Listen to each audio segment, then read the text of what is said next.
నిన్నటి రోజు ఆంధ్రప్రదేశ్ ముఖ్యమంత్రి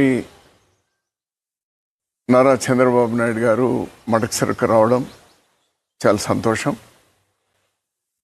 ఒక ప్రభుత్వ కార్యక్రమాన్ని చాలా సాదాసీదాగా బలవంతపు తరలింపు లేకుండా ఆ సభను నిర్వహించడం చాలా సంతోషంగా ఉంది.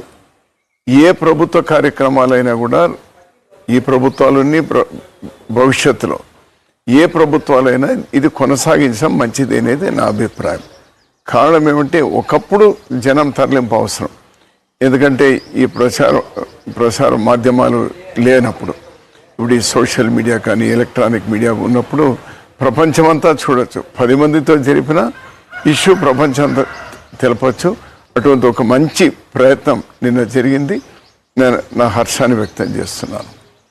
అలానే మడకసిరిలో గత 10 సంవత్సరాలుగా అపరిష్కృతంగా ఉన్నటువంటి సాగునీరు, లేదా తాగునీరు, లేదా పరిశ్రమలు, రోడ్లు ఇటువంటివి ఏవైతే ఉన్నాయో వాటికి రైతాంగానికి సంబంధించి ముఖ్యమంత్రి గారు స్పష్టమైనటువంటి హామీలు ఇచ్చినారు.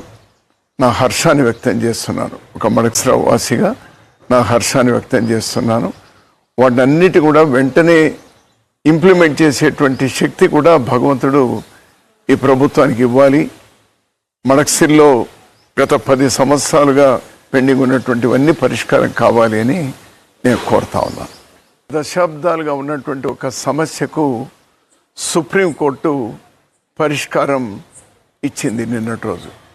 7 ధర్మాసనంలో ఉన్నటువంటి జడ్జీలు ఒక మంచి నిర్ణయాన్ని వెల్లడించినారు, తీర్పునిచ్చినారు.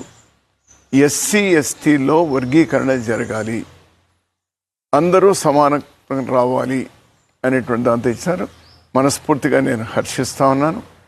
సుదీర్ఘమైనటువంటి పోరాటం ఈరోజు సాకారమైంది. అందులో భాగస్వాములైనటువంటి అందరికీ, ప్రత్యేకించి మందకృష్ణ మాదిగ ఎక్కువగా శ్రమించినారు. మిగిలినటువంటి వాళ్ళు కూడా వేదికలు సపరేట్ అయినా కూడా అదే లక్ష్యంతో పనిచేస్తూ వచ్చినారు. అందరికి కూడా నేను అభినందనలు తెలియజేస్తున్నాను. ఇది అందరికీ మేలు జరుగుతుందని నేను పర్సనల్గా విశ్వసిస్తున్నాను. కాంగ్రెస్ పార్టీ కూడా విశ్వసిస్తుంది. అలానే ఇప్పటికైనా కేంద్ర ప్రభుత్వం